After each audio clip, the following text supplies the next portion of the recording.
Hey guys, welcome back to my YouTube channel. तो previous video में हमने intuitively feel लिया था पोटेंशियल एनर्जी का, कि पोटेंशियल एनर्जी है क्या। तो आज उसी आइडिया का एक्सटेंशन है और आज के वीडियो में मैं एक नया टर्म इंट्रोड्यूस करूँगा। ठीक है, तो स्टार्ट करते हैं। तो सबसे पहले इस डायग्राम को देखते हैं। इस रीजन में there are electric field lines. ये जो ब्लैक कलर का एरोस मैंने शो किया, this are electric field lines and this is a non uniform electric field distribution. अभी इसमें क्या है, इसमें एक चार्ज क्यू चार्ज टहलना चालू करता है, घूमना चालू करता है और वो पोजीशन 1 से घूम घूम के कौन से पोजीशन में जाके पहुंचता है, वो फाइनली पोजीशन 2 तक जाके पहुंचता है। ठीक है, कहानी समझ में आया। एक फील्ड है, इलेक्ट्रिक फील्ड, उसमें एक चार्ज मूव करना चालू करता है and it moves from point 1 two point 2। Is that clear? अच्छा, so what is the obvious thing that will happen? There is electric field and the electric field will exert force on the charge, right? And when electric field works on the charge, electric field जो कि conservative force है, उसके काम के कारण there will be a change in potential energy of the system. समझ में आया? इलेक्ट्रिक फील्ड काम करेगा और सिस्टम का जो पोटेंशियल एनर्जी है दैट विल चेंज। तो इलेक्ट्रिक फील्ड ने कितना काम किया देखो, work done by electric field is equal to q into E vector dot D L vector, force dot displacement. ठीक है, और हमने ये भी सीखा है कि पोटेंशियल एनर्जी और work done by conservative force के बीच का रिलेशन क्या है, and that is equal to और del U equal to minus W work done. ठीक है ना, डेल यू को हम लोग क्या लिख सकते हैं, minus integration of q E vector dot D L vector from position 1 to position 2 लिख सकते हो, कोई प्रॉब्लम नहीं है इसमें, ऐसा लिख सकते हो। ठीक है ना। अच्छा, अभी ध्यान से समझो, यहां पर ये कहा जा रहा है कि क्यू चार्ज अगर उस फील्ड के थ्रू मूव करता है, पोजीशन 1 से पोजीशन 2 तक जाता है, तो सिस्टम का potential energy del U amount से चेंज हो जाता है।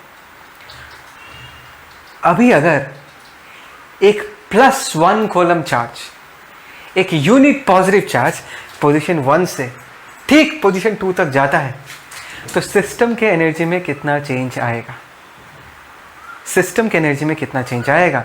क्यू चार्ज मूव करने से del U amount of potential energy change होता है, तो 1 कॉलम मूव करेगा तो कितना चेंज होगा, डेल यू बाई क्यू।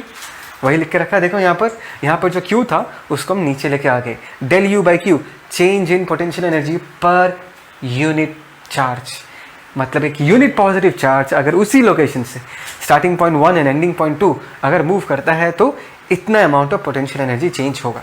ठीक है, which will be equal to minus of integration of E vector dot D L vector. ठीक है, मैंने ऐसा क्यों एक्सप्रेस किया। The next question that you should ask कि सर आपने पर यूनिट चार्ज क्यों डिस्कस किया।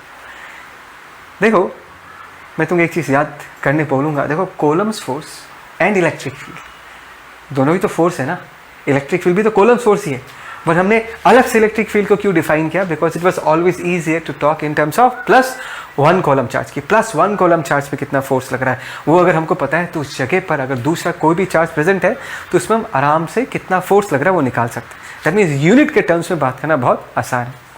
On the same logic, Q charge move करने से del U amount of potential energy change हो रहा है। अभी अगर मैं क्यू डैश चार्ज मूव कराऊँ तो चेंज इन पोटेंशियल एनर्जी फिर से अलग हो जाएगा। क्यू डबल डैश चार्ज को मूव कराओ तभी फिर से पोटेंशियल एनर्जी का चेंज अलग हो जाएगा।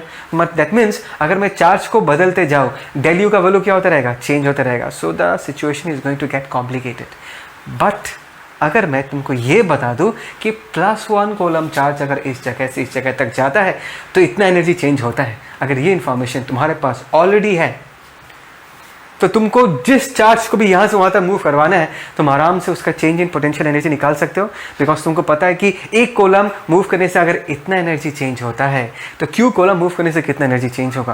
That will make our life very simple. That is the reason हम इसको पर यूनिट चार्ज के फॉर्म में एक्सप्रेस कर रहे हैं। ठीक है, and del U by Q को एक्सप्रेस करने के लिए, रिप्रेजेंट करने के लिए हमने एक नया सिंबल यूज किया, that is del V symbol हमने यूज किया। यू सिंबल जो यूज किया जाता है that is for potential energy, और ये जो है पोटेंशियल एनर्जी पर unit charge, change in potential energy पर यूनिट चार्ज, इसको हम बुलाएंगे change in potential.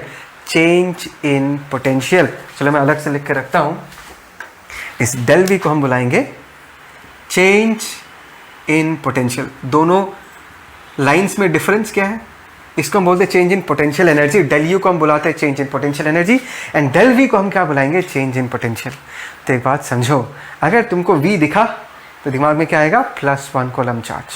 +1 coulomb charge है इस कहानी का हीरो, अगर वी दिख रहा है। अगर यू दिख रहा है तो ये पता चल गया कि इस कहानी का हीरो कौन है, क्यू। Is that clear? पक्का? ओके, अभी कुछ नहीं, इट्स वेरी सिंपल। आगे बस थोड़ा सा एक्सप्रेशन है, किस तरीके से एक्सप्रेस करते वो दिखाऊंगा। जैसे कि मैंने यहाँ पर लिख कर रखा है, change in potential energy of system when a unit positive charge is move from position 1 to position 2।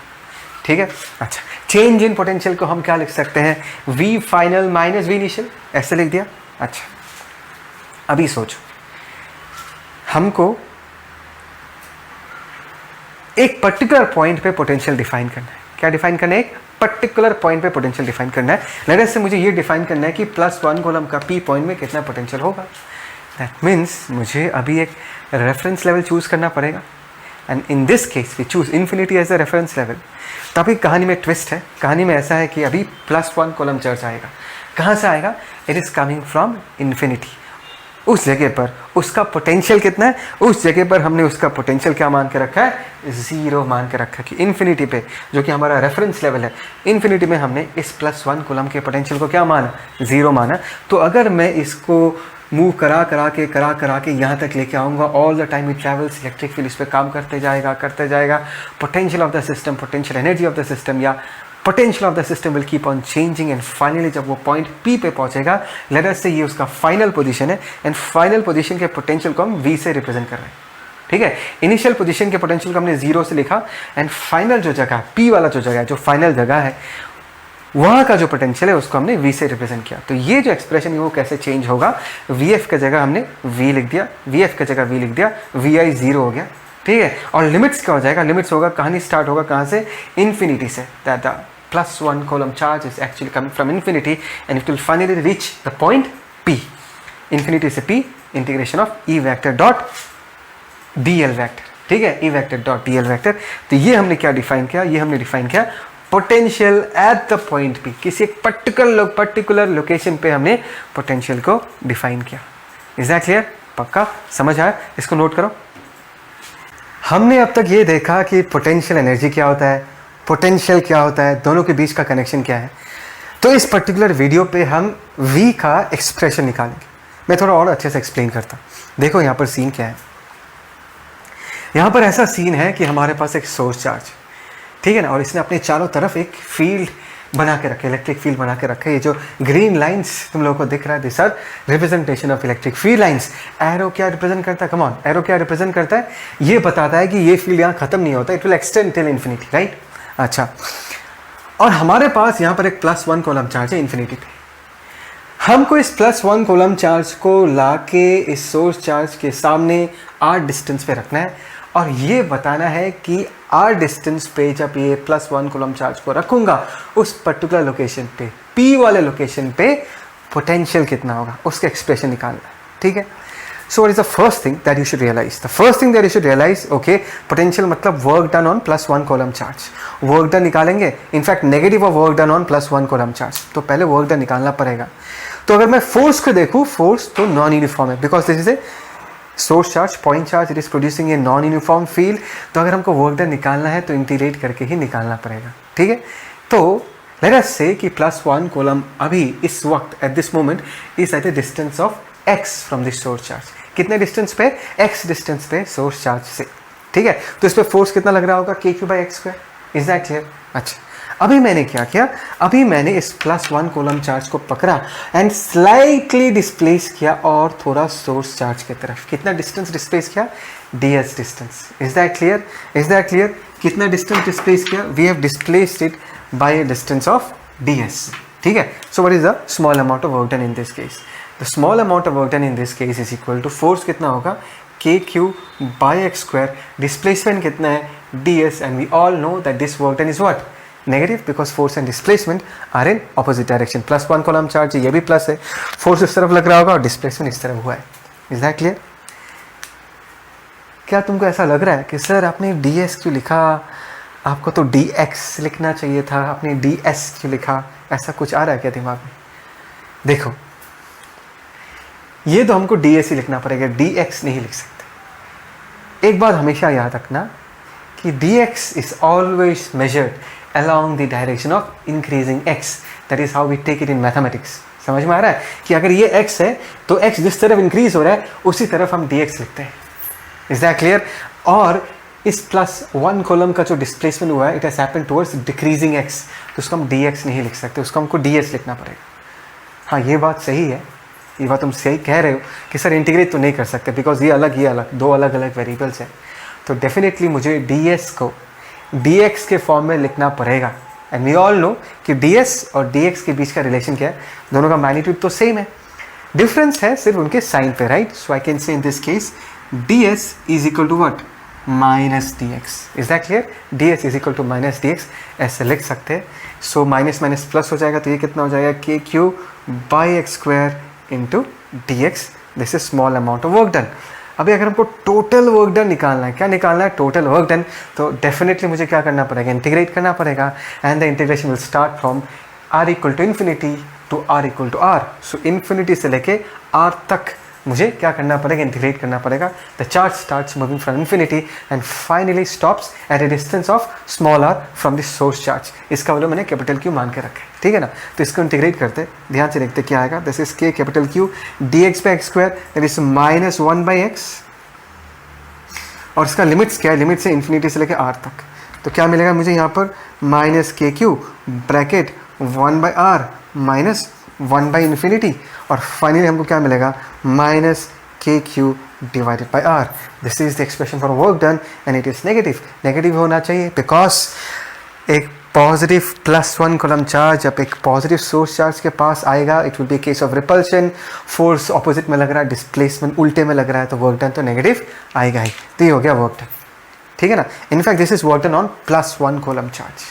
तो अभी अगर हमको पोटेंशियल बताना है, क्या बताना है, पोटेंशियल V वो कितना होगा, that is always negative of work done on +1 coulomb charge. Potential is always negative of work done on +1 coulomb charge. तो यहाँ पर अगर नेगेटिव ऑफ वर्क डन हम लिख देंगे तो क्या आ जाएगा, दैट इज के Q divided by r. This is V. ये जो हमने एक्सप्रेशन लिखा है, this is the expression for potential at a distance of r from the source charge of value capital Q. मतलब कैपिटल Q से r distance पे ये है पोटेंशियल, दैट इज के Q by r. Is that clear? समझ में आया? और ये पॉजिटिव है, ठीक है ना, बिकॉज Q का साइन पॉजिटिव.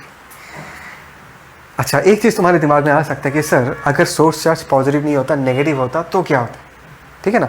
तो देखो कैलकुलेशन तो ऐसा ही जाता है, but there will be a small change in this. खुद लॉजिकली सोच के देखो.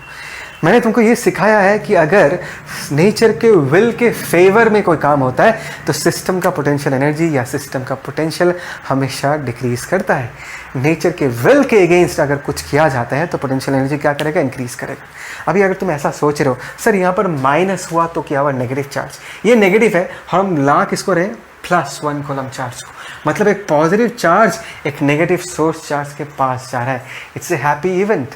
नेचर तो यही चाहता है, कि एक पॉजिटिव चार्ज नेगेटिव चार्ज के पास आए. तो इस प्रोसेस में what will happen to potential is going to decrease. Infinity में अगर पोटेंशियल 0 है, उसके बाद पोटेंशियल अगर और डिक्रीज करेगा, r डिस्टेंस तक पहुँचते पहुँचते पोटेंशियल का sign V should be negative. V का साइन क्या आना चाहिए, नेगेटिव आना चाहिए. समझ में आया? तो अगर सोर्स चार्ज नेगेटिव है, जब ये वैल्यू पुट करोगे ना तो Q को हमेशा साइन के साथ पुट करना है. तो अगर सोर्स चार्ज नेगेटिव है, Q को -Q पुट करो, देखो V का साइन क्या आ गया, नेगेटिव आ गया. Is that clear? तो हमेशा याद रखना, अगर तुमको साइन को कंसिडर करना है कि पॉजिटिव पोटेंशियल है या नेगेटिव पोटेंशियल है, then always put the value of Q along with what, sign. चलो मैं लिख के देता हूं, put value of Q along with sin. Is that clear? समझ में आया पोटेंशियल का कहानी? अच्छा, इसको नोट करो. इसके बाद हम इसका ग्राफिकल वेरिएशन स्टडी करेंगे. सिंपल सा है, बहुत सिंपल सा है, बट स्पेशली मैं चाहूँगा कि तुम लोग ग्राफिकल वेरिएशन देख के रखो, because if you are familiar with it ना, तो अगर कभी प्रॉब्लम मिलेगा whenever you solve a numerical, it will be easier for you. ठीक है ना? ओके, इसको कॉपी करो. अभी इस ग्राफिकल वेरिएशन को देखते हैं. एकदम सीधा सीधा वेरिएशन है, कोई लोड नहीं है इसमें. देखो हमने एक सोर्स चार्ज प्लस Q मान के रखा है और इसका रेफरेंस पे इस ग्राफ को बनाया है. हमको पता है कि जो पोटेंशियल का एक्सप्रेशन होता है वो क्या होता है, K Q by R. R is the distance from the source charge. Now if R tends to zero, R tends to zero का मतलब क्या है, if you are very very close to the source charge, यहाँ पर ये are है, हमने are को प्लॉट किया, this is R equal to zero. If R tends to zero, if you come very very close to the source charge, तो R का value tending to zero, तो वी का value will be tending to what, infinity. ठीक है ना, मतलब source charge के सामने पोटेंशियल बहुत ज़्यादा होगा, राइट. तो यहाँ पर आर टेंस टू जीरो में पोटेंशियल इन्फिनिटी को क्या कर रहा है, टेंड कर रहा है. Secondly, if R tends to infinity, R tends to infinity मतलब हम अगर इस सोर्स चार्ज से बहुत दूर चले जाते हैं, बहुत दूर, तो पोटेंशियल क्या हो जाता है, जीरो हो जाता है, राइट. वही दिख रहा है ग्राफ में. If R increases potential decreases, R increases potential decreases, and finally when R tends to infinity, ये जो ब्लू लाइन दिख रहा है ये तब जाके ब्लैक हॉरिजॉन्टल लाइन के साथ टच कर जाएगा इन्फिनिटी में जाके. ठीक है ना, ये तो एक इन्फॉर्मेशन है. फिर अगर तुम्हारे दिमाग में ये आए कि सर यहाँ पर प्लस क्यू नहीं होकर माइनस क्यू अगर होता तो ये ग्राफ कैसा होता, खुद सोच के चलो सोचो.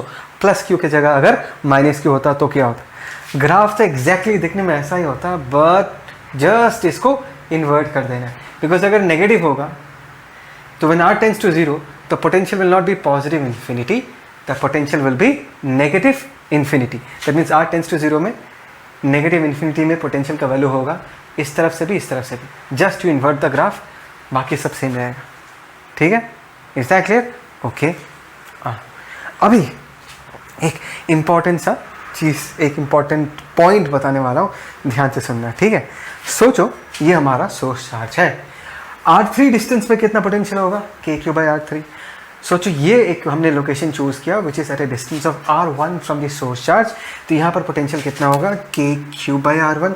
R2 डिस्टेंस पे पोटेंशियल कितना होगा, के क्यू बाई R2. मैंने 3 लोकेशन लिया just to discuss a particular situation.